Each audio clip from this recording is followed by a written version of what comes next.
working hard for you. WHSV at 6 begins now with breaking news. Thanks for joining us. I'm Chelsea Church. And I'm Kayla Brooks. That breaking news in Augusta County, where fire crews are battling a massive fire in Verona. WHSV's Mandy Bartholomew has been at the scene for a couple of hours now. She joins us live with the latest. Mandy, what do we know right now? Yeah, Chelsea and Kayla. So things have actually slowed down a little bit here now. I'm going to step out of the way really quick so you can see what's happening behind me. The water crews have stopped spraying the building. There's one still up in the air, but that smoke has really diminished a lot. Still a light gray hovering in the air right above the building, but not that thick black smoke like we saw earlier. And like I said, there was two ladder trucks spraying on the building. Those both have stopped now. And just to my left, I just saw Verona and fire truck and Augusta County leave the scene. So like I said, things are slowing down here. But let me tell you a little bit about kind of what we've learned so far. So Lieutenant Travis Moyer with Augusta County says it's too early to tell a cause of what happened today, but he said around 2:57 is when crews started arriving to the working structure fire, where they found heavy fire and smoke from the roof and other parts of the building. He says it'll be several hours to keep extinguishing this as they look for hot spots, and even longer for the investigation. But the good news is management evacuated the building immediately, and they said there are no injuries and all persons were accounted for. I will continue following this story throughout the night, so stick with us on WHSV News and online at WHSV.com. Working hard for you, Mandy Bartholomew, WHSV. Within the last hour, we have learned an Augusta County jury has found Travis Brown guilty of child abuse causing serious injury, aggravated murder, and felony homicide in the death of Khaleesi Cathriel. WHSV's Kayla Brooks was in the courtroom today. She joins us now live from Stanton. Kayla, what happened? Yeah, hey Chelsea, today started as the Commonwealth rested its case. Attorney Tim Martin had two stipulations to make, and that wrapped it up. The defense brought no additional witnesses and added no evidence. The two attorneys spent about an hour on closing arguments, each tying up loose ends and explaining the laws around the charges. Jurors headed to deliberate at around noon. We just got a verdict at around 4:15. Travis Brown was responsible for Khaleesi from late October 2020 until investigators believe she died in January 2021. As I've said every day, this has been an extremely emotional case. Officers who've worked the case for the last 2 years who tell me this is the worst thing they've ever seen, or worst case they've ever even heard of, much less worked. To have an expert in child torture come in and explain that Khaleesi was a victim of child torture, and then to see photos to back it up. There are no words to explain what was seen in that courtroom this week. As anyone would expect, the reading of the verdict was extremely emotional, tears all around. I have full coverage of the last 2 days on WHSV.com, and I'll have some more online tonight once I can get everything wrapped up. The last 2 days were really the meat of the trial. Today was mostly just closing arguments. We've got the latest online at WHSV.com. His co-defendant, Candy Royer, will face a jury in October. Working hard for you, Kayla Brooks, WHSV. The woman charged with murder in the death of an Augusta County 3-year-old pleaded guilty today. I'm Kayla Brooks. And I'm Chelsea Church. Candy Royer's conviction comes 2 years since we first learned Khaleesi Cathriel's name, and she's the second person to have her day in court in the abuse and death of Khaleesi. Khaleesi was almost 3 years old when she was taken to live with Royer and Brown after her mom was sentenced to serve time at Middle River Regional Jail. Royer's boyfriend at that time, Travis Brown, was found guilty of aggravated murder, child abuse, and felony homicide last month. WHSV's Mike Staley was in the courtroom today. He's live in Stanton with more. Mike. Chelsea and Kayla, the last time Candy Royer and her legal team were in court, they asked for a change in venue. And what was expected to be the location of the trial today ended up being an unexpected guilty plea from Royer. Royer pleaded guilty to one charge of first-degree murder, waiving her right to a trial. The aggravated murder, concealing of a dead body, conspiracy, and child abuse charges were all dropped in the plea deal. In Virginia, first-degree murder has a court guideline of 20 years in prison to life in prison. After the plea deal, Augusta County's Commonwealth Attorney Tim Martin said, quote, "There are always risks inherent in trying a case. There is always a risk of loss. This agreement made it so Khaleesi's family will not have to relive the horror of what happened to her, and it gives us a clear path to each of these defendants never walking free again." To this day, Khaleesi's body has yet to be found, and Tim Martin said, quote, "We will never stop trying to find her." Royer's sentencing will happen on February 22nd, 2024, and we'll keep you updated on air and online as we learn more information. Working hard for you, Mike Staley, WHSV. All right, Mike, thank you. Now, both co-defendants are now convicted in this case, but there are still unanswered questions, mostly related to how Khaleesi ended up in Royer and Brown's care. I have reached out to the Department of Social Services, which oversaw that transition, to get answers to those questions. An officer-involved shooting occurred just hours ago at the Walmart on Burgess Road. Officials say a 911 call was received at 8 p.m. saying an individual was inside the supermarket with a knife. That person was the sole suspect in this incident, and the Walmart was evacuated afterwards, but Harrisonburg police say this was an isolated incident. There were other individuals involved in the altercation. They did not receive any injuries. They were not suspects. There was only one suspect involved in this incident. Communications Director for the City of Harrisonburg, Michael Parks, says there is no threat to the public, but officers will be on the scene for a while. And police tell us the investigation into this incident is now being handled by the Rockingham County Sheriff's Office, as well as Virginia State Police. An update to a developing story from earlier this evening. According to Virginia State Police, first responders have located the plane that crashed this afternoon. The FAA says a Cessna Citation took off from Elizabethton Municipal Airport in eastern Tennessee, headed for Long Island MacArthur Airport in New York, but ABC News reports the flight path shows the plane never landed and instead turned right back around and headed south. WHSV's Mandy Bartholomew was at the staging area earlier today and joins us now live in the studio with the latest details. Mandy, what can you tell us? Yeah, Ethan, Virginia State Police says shortly before 8 p.m., first responders were able to reach the crash site by foot. State police have suspended their search efforts. They say no survivors were located. U.S. officials say when the aircraft was over the D.C. metro area, 2 D.C. Air National Guard F-16s scrambled to investigate the unresponsive aircraft. Those jets traveling at supersonic speeds, causing the sonic boom many in Northern Virginia heard. VSP says they got reports of the plane crash around 3:50 p.m. First responders searched by air and ground. ABC News reports the pilot of the crashed plane was passed out, but there has been no confirmation as to what caused the pilot to lose consciousness. The exact crash site, how many were on the aircraft, and an official cause of the crash are still not confirmed, but we are continuing to work to learn more, and you can get the latest updates on our website, WHSV.com. Working hard for you, Mandy Bartholomew, WHSV. All right, Mandy, thank you.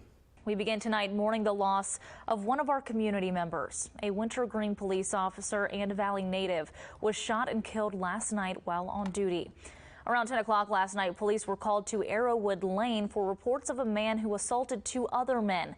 When police got to the home, the 2 injured men ran off and police found the suspect in the woods nearby. According to Virginia State Police, the suspect and the responding officer got into a struggle when the officer was shot. He died at the scene. We're learning that officer was Christopher Wagner, a Spotswood High School graduate who was living in Stewart's Draft. I'm here on Battlefield Road, just outside of Fisher's Hill Battlefield in the Strasburg area. And as you can see behind me, first responders have been hard at work all day following an apparent explosion along a compromised TC Energy gas line in this field here behind me that's covered by some of these trees. Now, fortunately, there were no injuries and the pipeline has now been shut down. Interstate 81 and other nearby roads were closed briefly this morning, but were quickly reopened. There was a lot of smoke and flames at the beginning, and the flames were getting close to the interstate and maybe even crossed at one point. So it was just concern for travelers in the area, and until we understood what was going on and some of the gas had burned off, we wanted to make sure that we kept people out of that area. The fire was contained to the field and no structures were damaged. Major Coulter Stroop says luckily there was no one in the immediate area when the explosion occurred, and the sheriff's office was able to secure the scene fairly quickly. The citizens were great. We didn't have any issues with anybody once they understood what was going on. The community came together. I think some food pantries also opened and helped out. But it was a lot. It was great communication on the scene. And this is a developing story as this morning's explosion continues to be investigated. We'll be sure to keep you updated both on air and online throughout the evening as we learn more. Working hard for you, Colby Johnson, WHSV. Cracking in a natural gas pipeline is likely what caused the explosion in Strasburg a week ago. The U.S. Department of Transportation's Pipeline and Hazardous Materials Safety Administration has issued a corrective action order to TC Energy Corp after a 26 section of its pipeline ruptured, resulting in a massive fireball near Interstate 81. The corrective action order includes details of what happened on July 25th leading up to the blast and the preliminary findings from the federal agency's investigation into the incident. It also details what TC Energy Corp must do now to protect the public, property, and environment from potential hazards. WHSV's Jacob Fife has been combing through the 12-page order. He joins us from the alert desk tonight. Jake, what did we learn? Chelsea, according to its preliminary findings, the Pipeline and Hazardous Materials Safety Administration isn't sure right now what caused that pipeline to crack, but it does say Columbia Gas Transmission, as subsidiary of TC Energy, noticed a sudden pressure drop just minutes before the explosion happened. It says that line had actually been out of service for a class location replacement from May 30th until July 24th, returning to service about 13 hours before the incident. The PHMSA also found that the failed portion of the pipeline was built in 1950 by A.O. Smith using electric flash welding, and this method, done by this particular manufacturer, has had in-service incidents reported nearly every year from 1928 to 1971. The line in Strasburg was scheduled to have its first in-line inspection this November. The federal order also includes corrective actions. It requires Columbia Gas Transmission to shut down the isolated segment of the pipeline until it's authorized to restart, and the entire line must reduce the operating pressure. Columbia must also submit a restart plan and an analysis of the root cause of the failure and a remedial work plan. In the latest statement on its website Monday, TC Energy says in part it has informed customers of this activity and will continue to work closely with them regarding any additional impacts. TC Energy says it has removed an impacted section of the pipe to be taken to a third-party lab for analysis, and it will continue to work with local responders and agencies through this investigation as it works to return to normal operations safely. There is no timeline for that at this moment. Working hard for you, Jacob Fife, WHSV. The manhunt for Timothy Thomas Comer has finally come to an end. The Page County Sheriff's Office says Comer was taken into custody last night.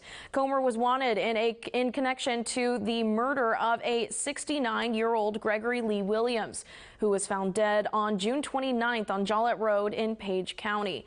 At the moment, Comer is facing at least 3 felony charges. Those charges: first-degree murder, the use of a firearm in commission of a felony, and a charge of possessing a firearm as a convicted felon.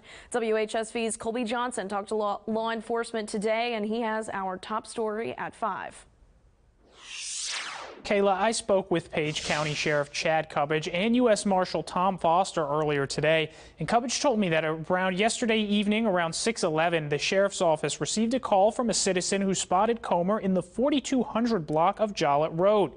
Within minutes, units from several agencies were on scene and set a perimeter around an abandoned house in the area that they'd tracked Comer to.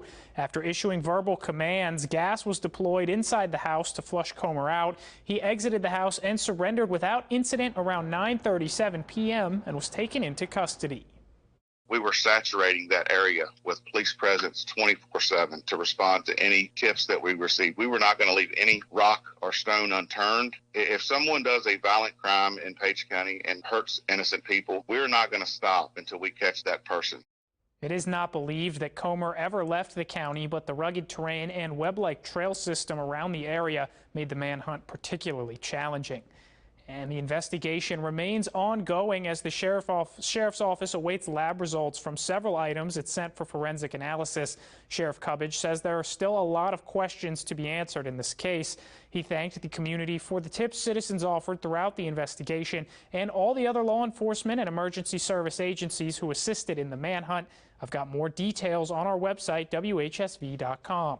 Changes to LGBTQ+ protections and resources in the Commonwealth.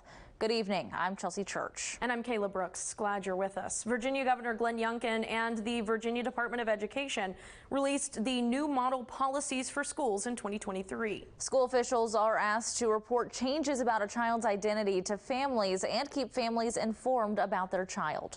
WHSV's Mike Staley joins us live with more on these policy changes. On this day 20 years ago, 20-year-old Rachel Nicole Good was last seen with friends at around 6 p.m. in a parking lot behind the Elkton Volunteer Fire Company off Spotswood Trail. Good evening, I'm Kayla Brooks. And I'm Chelsea Church.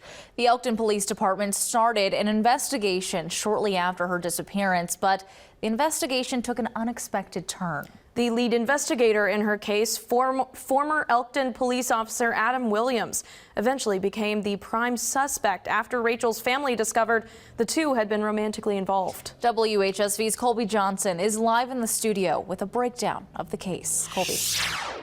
Yeah, Chelsea and Kayla, no charges were ever filed, and Rachel was declared legally dead in 2010. But Virginia State Police say her case is still an active criminal investigation.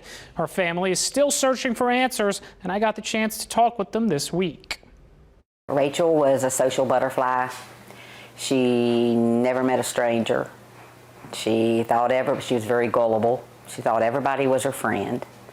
She would literally cry if somebody didn't like her. 20 years ago, on October 18th, Rachel Good's friends saw her for the last time. She had plans with a friend the next morning and never showed up. That's when her family went to the Rockingham County Sheriff's Office to report her missing. The dispatcher said, "This is odd." She said, "We just got a phone call from the police officer in Elkton saying if anybody happens to come up here to file a missing persons report, to make sure that they are sent back down there to him." So her family headed to Elkton, where they met with then Chief of Police Richard Poulin. He takes and introduces me to Adam Williams and says, "This is the officer that'll be filing a missing persons report." So then we sit down, and the whole time that we're sitting there, Adam Williams gets the paper out, and he's shaking. He's shaking. I mean, he is shaking all over. In the days that followed, everything turned on its head. Rachel's family learned from some of her friends and through letters found in her apartment that Rachel had been having an affair with Williams. And it was just more and more information that was coming out, and we were finding out, that she had been, she was pregnant, and that he wanted her to get an abortion, and that she didn't. The case was eventually turned over to Virginia State Police, and Adam Williams went from lead investigator to the prime suspect. Everything's just been kind of jerked around, and then he got an attorney, and he pleaded the fifth and refused to do the lie detector's test. In the weeks and months that followed, police searched far and wide for Rachel, but to no avail. Williams has remained the prime suspect, but to date, no charges have been filed. I'll go somewhere and I'll sit and I'll watch young women walk by, and I reckon people think I'm crazy, but I think, why can't my daughter be out here? Why can't she be laughing and joking? Rachel's father, Kerry, has his own theory about what happened to his daughter. He's filed a wrongful death suit against Williams, which is still open but has been stalled. The Bible says all knees will bend and all mouths will confess. They're going to get caught. It might take 30 years or 40 years or 25 years or whatever, but it'll come to pass. Adam Williams was last known to be living in Louisiana. I reached out to his attorney for comment, but did not hear back. Anyone with information on the Rachel Good case is asked to call Special Agent Chris Deploy with the Virginia State Police. That phone number will be posted on our website later tonight. And friends and family will gather tonight on North Terrace Avenue in Elkton to remember Rachel Good. WHSV's Mandy Bartholomew is live there now as things get underway. Mandy? Yeah, Chelsea and Kayla, just behind me, friends, family, and community members who never even met Rachel are gathered on the 20th anniversary of where they say they last saw her. They hope that tonight is a remembrance for Rachel and keeps her memory alive. After 20 years, they are still pushing for answers. I'll have more on how friends and family are doing after all these years later tonight on WHSV News at 10 and 11. Working hard for you, Mandy Bartholomew, WHSV. All right, Mandy, looking forward to that coverage tonight. Thank you so much. tonight. It's a big night for Virginia and for the Valley. With a full slate of races we are following tonight for the 2023 election. We have team coverage with reporters all across the area working hard for you and keeping a close eye on the results as they come in. And now tracking crime. Richard Brunk, the man accused of murdering his brother last year, was back in court this afternoon facing additional charges related to an alleged murder for hire plot targeting the Rockingham County Commonwealth's attorney. WHSV's Mandy Bartholomew was in the courtroom and has more on what happened. Last month, Richard Brunk faced a jury for first-degree murder charge. Today, he was back in the courtroom to set trial dates for 2 more charges, both relating to an alleged kill-for-hire plot on Rockingham County Commonwealth Attorney Marsha Garst and his sister. Brunk's team asked for a competency and sanity evaluation. The judge was hesitant, saying he hasn't seen signs of Brunk being incompetent. But he set a pretrial motion hearing for January 16th on this matter, giving Brunk's attorney time to send the motion in writing to the Commonwealth's attorney's office. As for the trial dates, the first charge will be in front of a jury on July 9th, 2024. The second charge will have a 1-day jury trial on July 23rd, 2024. And there will be a June 7th motion hearing.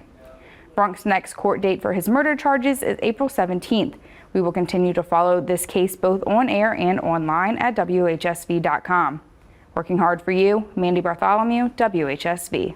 Tonight, the Augusta County Board of Supervisors voted to censure Wayne District Supervisor Scott Seaton. Seaton will be removed from all committee responsibilities in Augusta County until December this year. And WHSV's Mike Staley was at the meeting. He joins us live for a breakdown of what happened. Mike. Kayla, on the agenda this meeting was expected to present an advertisement for public hearing on animal ordinances, a major topic in Augusta County for several months.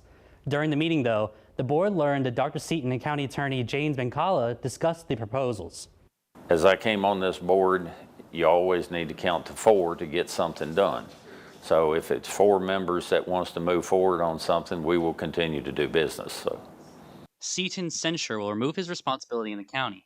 After the board presented a new resolution, Seaton said this was taking away First Amendment rights. In a digital world, everybody here is the press. Everybody has the right to press. Everybody has the right to question their government officials. And all these sources, you're saying that should be illegal? That's absurd. The board voted 6-1. Seaton was the only vote against. Chairman Michael Scholl says the animal ordinance is not the reason the board censured Seaton. the putting down of employees and things in this matter with the dogs and things, that we were going to get an apology. That was my assumption. But we thought we could move on if he would have done that, but kind of doubled down at the last meeting before last. Seaton says Augusta County needs more public transparency. I think public input into government decision making only makes us better and makes us make better decisions for the public. I think any public official, what you're talking about, their actions in a public capacity as it relates to government entities, I think that's going to be, should be out in the open. Seaton says the board accused him of sharing information from a closed meeting, but can't find someone to back up the claims. Scholl and the rest of the board say they can't conduct business efficiently with Seaton there. Working hard for you, Mike Staley, WHSV. 2 years ago today, West Virginia State Police were led to human remains in the Monongahela National Forest, believed to be missing hiker Cassie Sheets. But the investigation into her disappearance is at a standstill. WHSV's Colby Johnson has been following the story for almost 3 years. He joins us now in the studio with the latest from police and Cassie's family. Cassie Sheets went missing back in March of 2021 while hiking with 2 men in the Spruce Knob area of Pendleton County. The men were later found alive, but Sheets was not. It's been 2 years since police believe they discovered her remains. There are still no answers, as the state medical examiner's office has yet to make DNA confirmation of the remains. Cassie's sister says a woman with state police has been trying to move the ME's office along. She is almost 100% positive that there is a backup, that they have so many cases that they need to identify. But she has been trying within the last year to push hers up to the top. Tabitha Price says she does not believe the remains are Cassie's and that it's been very difficult for her family to have the case in limbo. When that positive ID comes back, then yes, I will move forward and fully grieve from there. But till then, it's hard for me to fully grieve and be okay with it, because right now I'm just more numb. Tabitha says the holidays have been very difficult for her family, especially Cassie's daughters, who are now 5 and 7 years old. I did briefly speak today with West Virginia State Trooper Raymond, who is handling the investigation. He says he has continued to check in with the medical examiner's office over the last year, as it is unusual for DNA testing to take this long. He said the primary reason he has been given for the delay is significant understaffing. I reached out to the ME's office but did not hear back. Working hard for you, Colby Johnson, WHSV. This day 70 years ago, WHSV hit the airwaves as the first TV news station in the Shenandoah Valley. And while much has changed since October 19th, 1953, our commitment to serving the community has remained the same. Let's take a look back on how our station became what it is today. WHSV TV3 Harrisonburg. Before we were WHSV, Harrisonburg's first TV news broadcast went on air on October 19th, 1953 as WSVA TV. We did everything by hand. I think the computer came into being probably in the late 60s, early 70s, somewhere along in there. But it was just a totally different world. The first newscast made possible after engineers carved a path up a big mountain to install the first transmitting tower. I can't help but think of a photo that I've seen of the very first engineers, and they were near a pickup truck, and the bed was full of dead rattlesnakes that they had killed while they did their work. These people were not only pioneers for WHSV, they were pioneers in every regard. And since then, 6 towers have been installed, allowing us to reach homes across the Shenandoah Valley and into West Virginia. Good evening, everyone. I'm Bob Corso. And I'm Jamie Karan. For 70 years, you've welcomed us into your living rooms. Good evening, I'm Kayla Brooks. And I'm Chelsea Church. Glad you're with us. Making us part of your daily routine. Some of the faces that you've gotten to know have come and gone, but there are a few that became household names. I guess I stayed at TV3 because it seemed like every couple of years I was doing something new. You know, it didn't get stagnant at all to me. I enjoyed what I was doing and enjoyed the challenges of informing the viewers about what was going on locally. Over the last 7 decades, we've been there with you through the good times. Happy birthday, Grandma. Oh, man. Oh, he makes it look easy, doesn't he? And through the bad. They say that they heard several gunshots, 4 to 5 today. The water just rushing down the street like nobody has ever seen. Alerting you first, keeping you informed, and being a news source you can trust through it all. If something needs to get out to our community, if we need to tell people to shelter in place or evacuate or be on the lookout for something, we can trust that WHSV is going to help us get that information out. And while the way we cover and report the news has changed over the years as technology has evolved, the staff at WHSV has remained committed to serving you. The thing I love the most, I think, about this TV station is that we give our best every single day, no matter what corner of the building people are working in. People care immensely about this television station and immensely about this community that we serve. And the community that we live in. I grew up in this area, and so from the time that I was a little kid, when we talked about TV, we were talking about WHSV. We're working hard to serve this community, and I think because we've done that for 70 years now, we've developed a relationship with the members of the community. We support them, and in turn, they support us. And each year, our staff looks for new opportunities to grow and ways to give back. Whether that's a blanket drive, a toy drive, the end zone program that we do this time of the year for our high school football team, whether that's a job fair, something like that, we are so much more than the 6 o'clock news. We are in this community 24/7, on air, off air, working hard for you.